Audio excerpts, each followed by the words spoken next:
Muy buenas tardes para todos. Hoy vamos a hablar sobre la enfermedad renal crónica. Esta es una enfermedad que tiene su origen en los riñones, ya que los riñones son los encargados de limpiar las toxinas de nuestro cuerpo y la sangre. Lo hacen por medio de las nefronas, que son las células de riñones, y lo que sucede es que una cantidad de nefronas empieza a morir. Entonces la cantidad restante empieza a sobretrabajar, hasta que de este mismo sobreesfuerzo empiezan a morir estas nefronas. Y ahí es donde ya empiezan a aparecer los síntomas. Esta es una enfermedad que como tal es muy silenciosa debido a que la cantidad de nefronas es demasiado grande.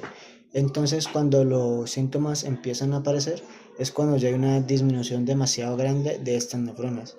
Y pues lamentablemente en la mayoría de los casos se diagnostica cuando ya, digamos, hacer un cambio es completamente imposible, ya la situación es completamente irreversible, por lo mismo de que esta enfermedad es demasiado silenciosa. Muy bien, ahora vamos a hablar sobre la prevalencia de la enfermedad. La prevalencia de esta enfermedad es como un poco paradójica y curiosa, ya que se tiene registrado que a la población a la que más afecta es a las mujeres, pero es por la longevidad de estas mismas. Pero los casos más graves siempre son los hombres. Y pues esto se da debido a las conductas riesgosas, a la mala alimentación y los trabajos pesados que estos tienen. Digamos que todas estas condiciones son los condimentos necesarios para que se desarrolle esta enfermedad. Muy bien, ahora vamos a pasar a hablar sobre la sintomatología de esta enfermedad. Como primer síntoma tenemos los edemas, que estas son una serie de hinchazones que ocurren en la zona de los tobillos, las rodillas, las piernas y los párpados. Y esto se da a que el riñón no es capaz de eliminar el exceso de sal y agua. Como segundo tenemos la orina. Esto lo que sucede es que la persona empieza a orinar demasiado, ya sea en el día o en la noche, y también su orina cambia, ya que esta tiene una espuma que es como jabón, como la espuma del jabón, así se presenta su orina. Como tercera tenemos la fatiga y la anemia, ya que el riñón se encarga de producir una hormona que se llama eritroproteína, que esta hormona es la que se encarga de decirle al cuerpo que produzca la sangre. Y pues al alterarse esta hormona empiezan a aparecer la fatiga y la anemia precisamente. Y como último síntoma tenemos la uremia, que es el sabor a metal en la boca, picazón en la piel y náuseas. Y esto es debido a las toxinas que se encuentran en la piel, que el riñón no ha sabido eliminar. Ahora vamos a hablar sobre los tipos de enfermedad renal crónica.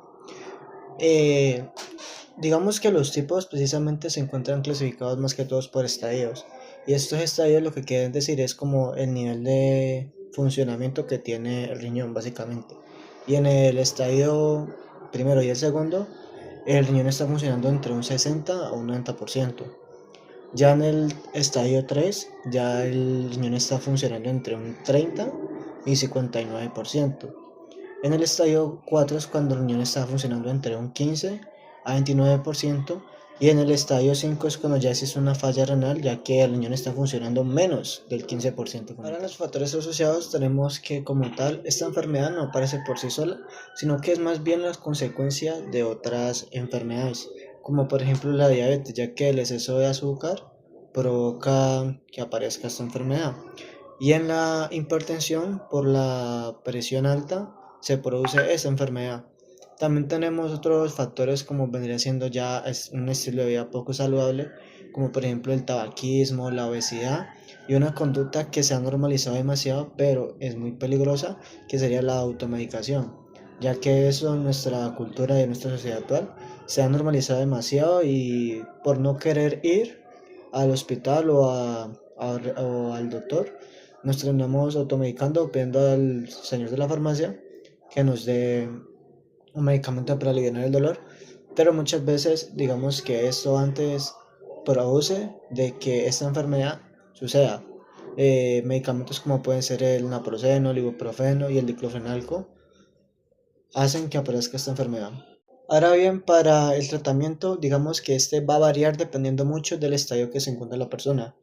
Y para el estadio del 1 al 3, lo que se hace básicamente es impedir que la enfermedad avance. Ahora, ¿cómo se impide esto? Controlando el azúcar, la presión y la dieta del paciente. que éste ingiera menos sal, que consuma los carbohidratos apropiados y también la hidratación tiene que ser muy precisa, ya que todo esto se hace ¿para qué? Para no sobrecansar al riñón. Y ya para el estadio 4 y 5 lo que hace son diálisis o hemodiálisis, que son básicamente limpiezas que se le hacen al riñón.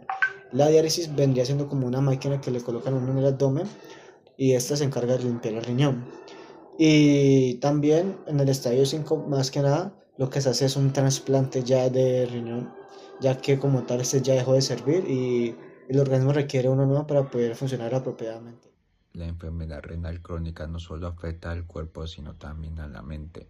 Muchas personas pasan por esta enfermedad y suelen tener mucha ansiedad, estrés, o pueden estar muy deprimidos, lo que lo hace más difícil en su día a día. Por eso la ayuda psicológica es clave.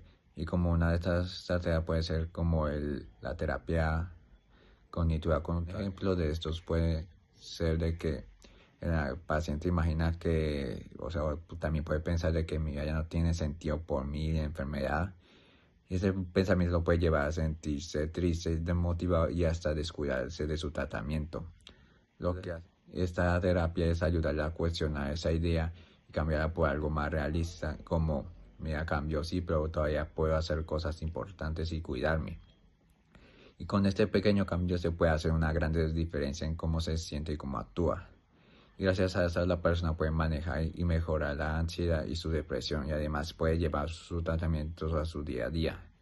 Aunque la terapia de los demás es efectiva, también puede complementar con apoyo emocional o espiritual o la educación sobre la enfermedad. Puede que este no le quita la enfermedad, pero también le da las herramientas que puede vivir con ella.